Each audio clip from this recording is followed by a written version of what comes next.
Word of grace, give us strength, help us cope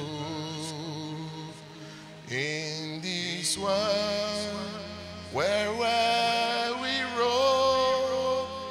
Ancient words we guide us home.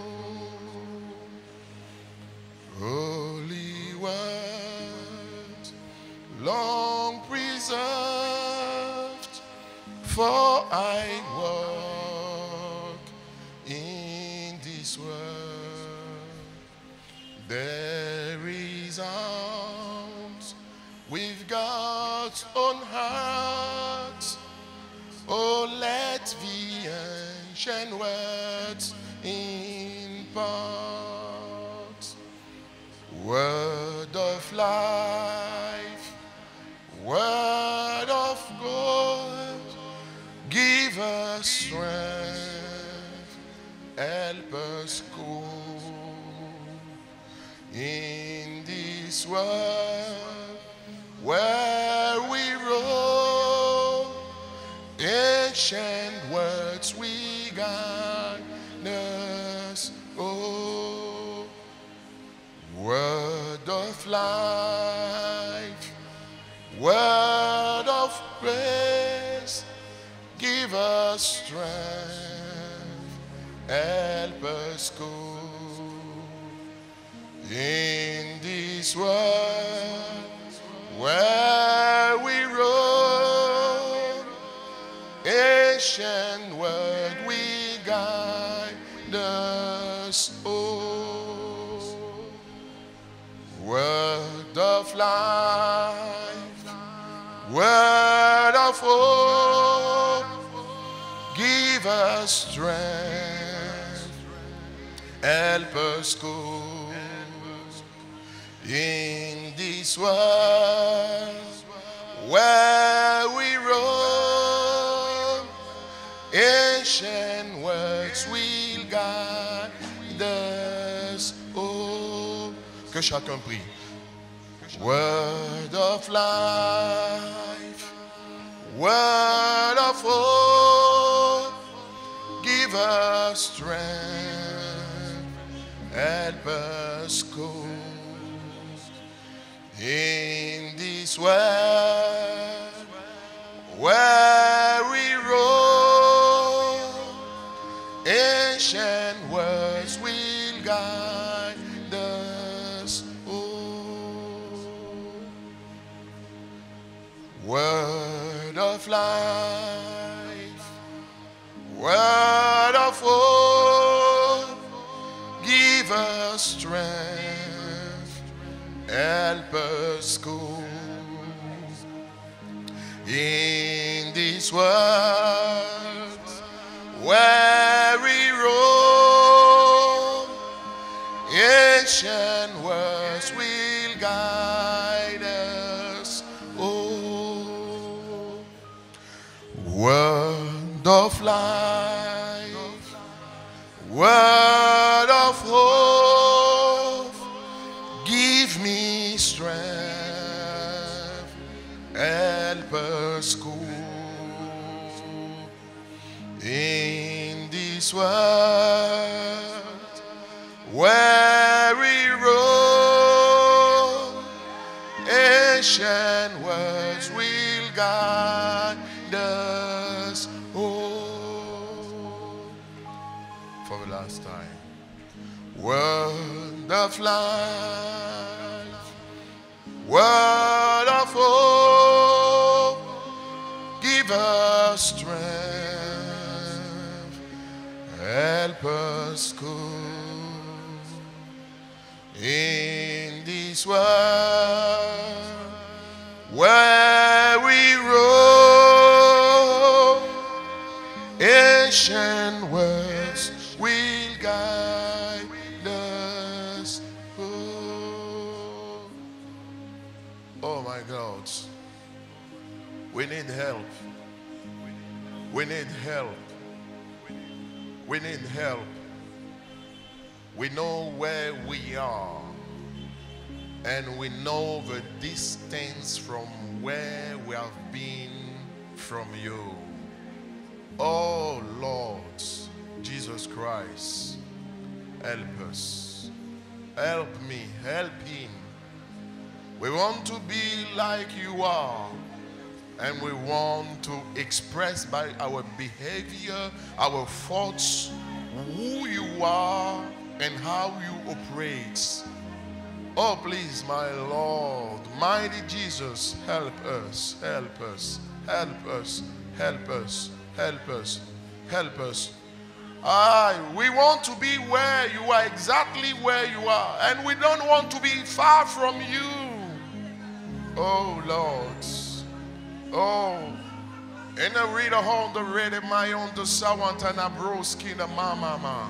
Help us, oh Lord. Help us, oh Lord. Help us, help us, help us. We are asking from help. We are asking for help from above.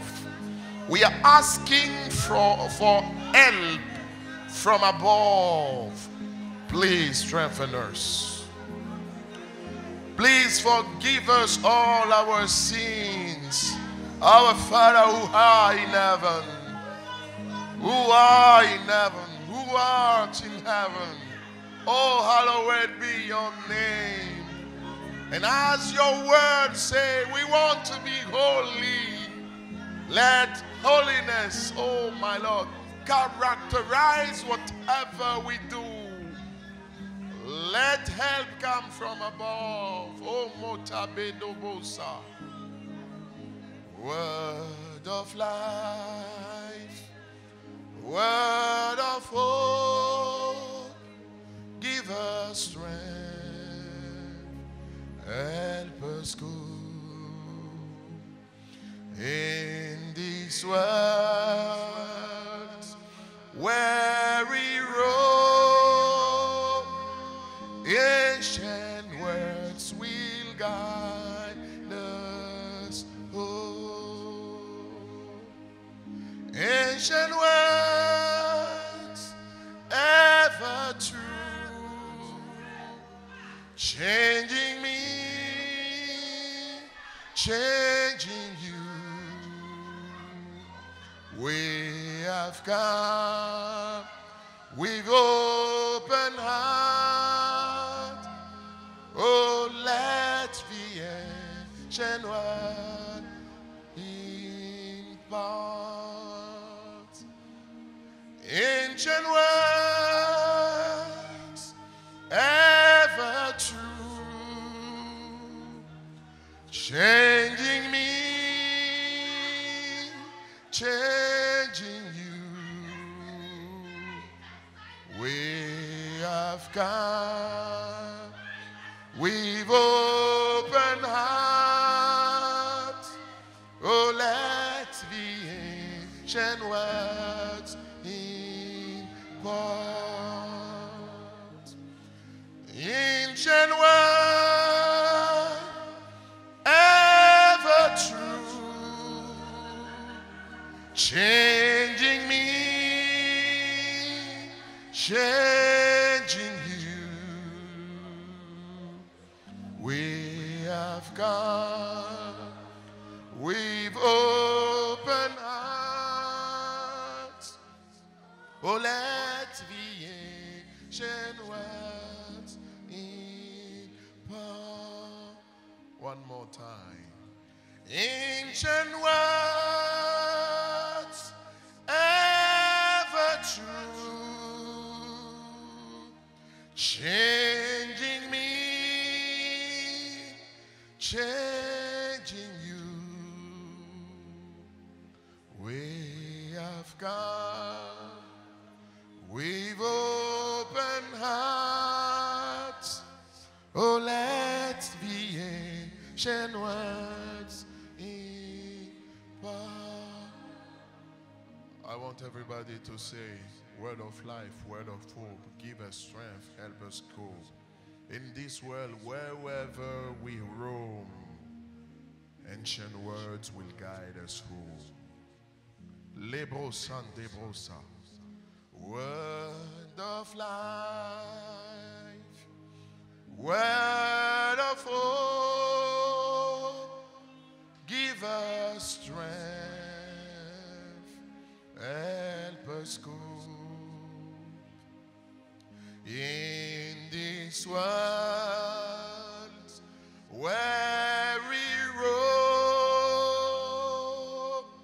ancient word will guide us. Oh, ancient words, ever true, changing me, changing you. We have come with open hearts. Oh, let's be ancient words in power. One and last more time. Ancient words, ever true, changing me, changing you. We have come with open hearts. Oh, let's be ancient words in part. La première clé pour permettre aux prophéties qui sont données sur nos vies. Oh, vous savez combien importantes sont ces prophéties? C'est l'amour. Mais aimer à la manière de Dieu. Vous savez, la plupart du temps, l'amour que moi, il m'est donné de voir dans la bouche de ceux qui aiment dit d'aimer, n'est-ce pas? C'est l'amour pour ses frères, c'est l'amour pour ses amis, l'amour pour ses proches, l'amour pour ses parents. C'est formidable, c'est super. Mais ce n'est qu'une seule dimension de l'amour que nous pouvons mentionner, ou sinon que nous pouvons manifester. La Bible dit qu'il nous faut achever notre sanctification. Ça veut dire que, en réalité, lorsque l'amour n'est pas dans le cœur d'une personne, cela est symptomatique d'une maladie de l'âme. Ça veut dire que vous avez affaire à quelqu'un qui est malade, on va dire, au niveau de l'âme, n'est-ce pas? Et la plupart du temps, je peux vous garantir, cela est lié au mauvais trésor qui se trouve dans le cœur de la personne. La Bible dit que l'homme bon tire de bonnes choses du bon trésor de son cœur, mais l'homme mauvais tire de mauvaises choses du mauvais trésor de son cœur. Ça veut tout simplement dire que le comportement que vous voyez les gens manifester, dans quelle que soit la nature de ce comportement, trouve son explication dans les mauvais trésors qui sont dans leur cœur. C'est quoi un trésor? Un trésor, c'est quelque chose que l'on garde secret. La Bible dit que le royaume des cieux est semblable à un homme qui a trouvé un trésor dans un champ, n'est-ce pas? Qu'est-ce qu'il fait? Il ne va pas prévenir tout le monde.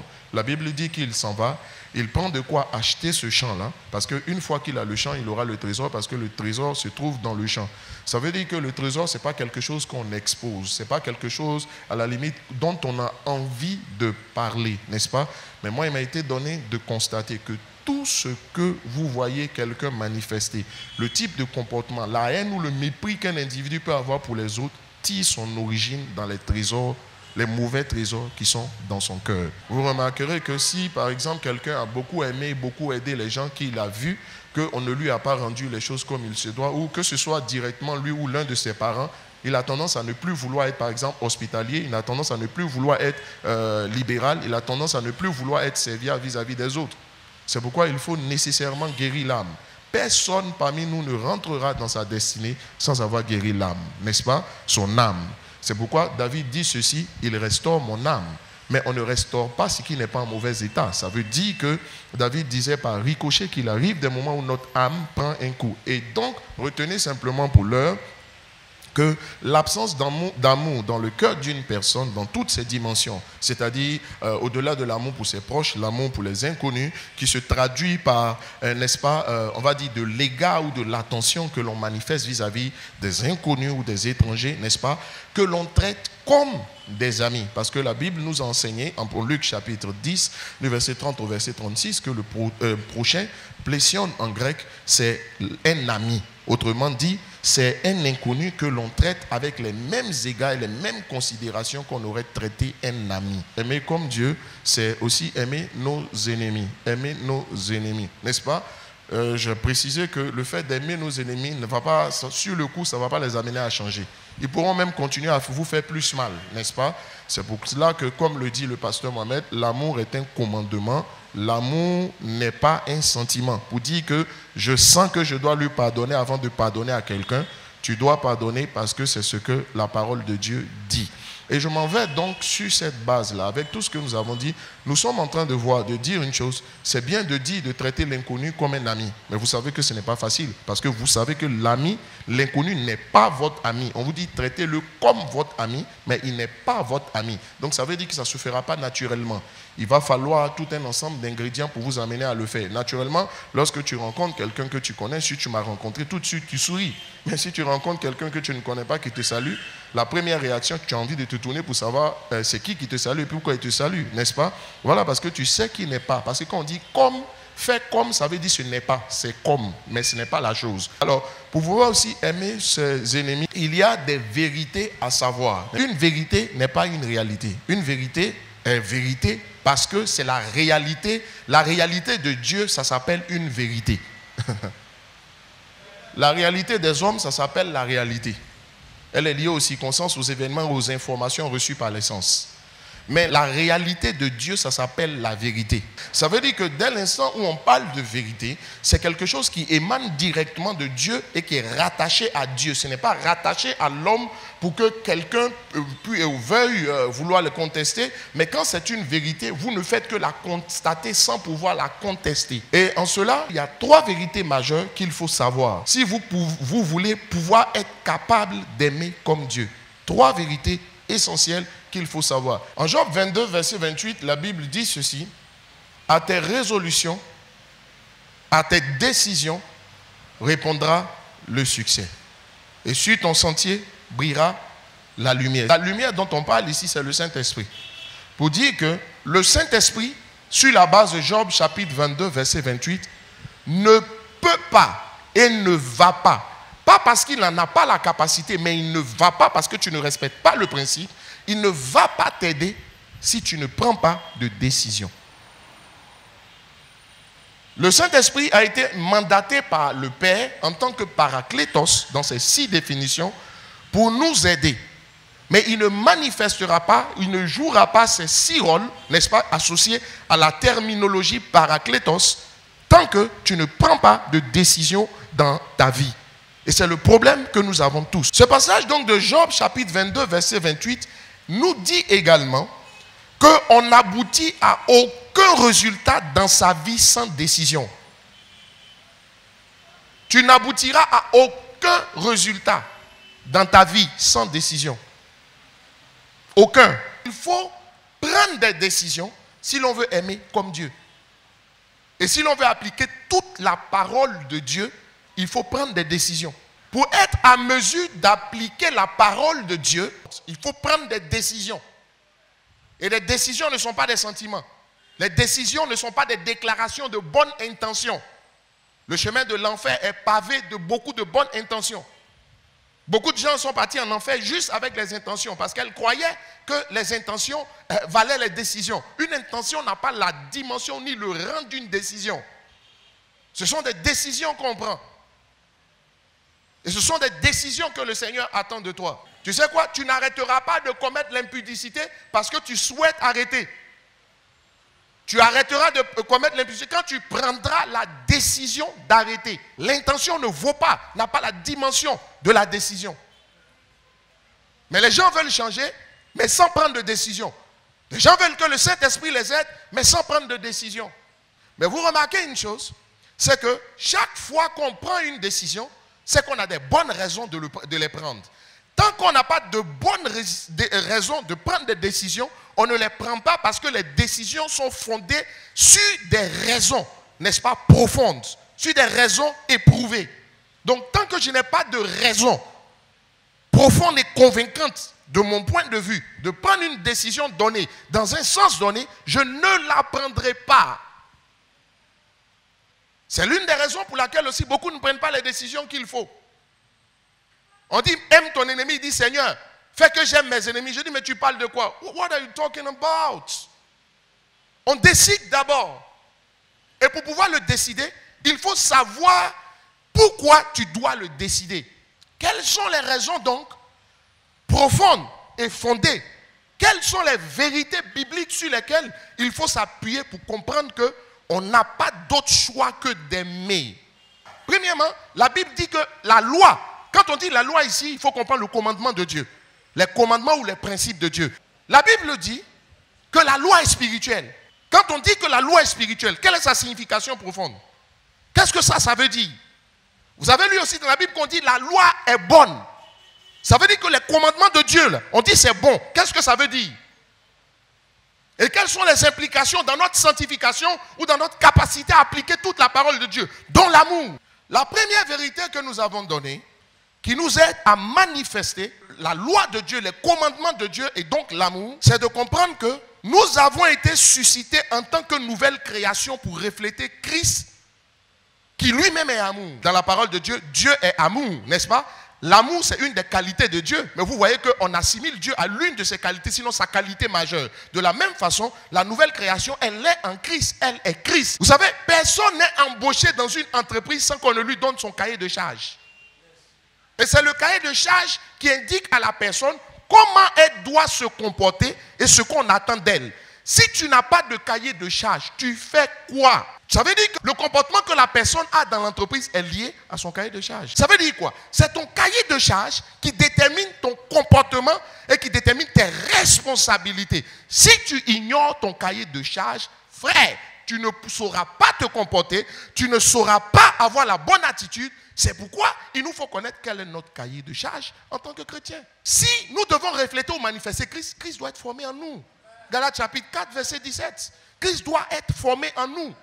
La question, est-ce que tu reflètes Christ dans sa capacité d'évangélisation? Est-ce que tu reflètes Christ dans sa capacité de miracle? On n'a pas d'autre choix que d'être amour parce que Christ est amour.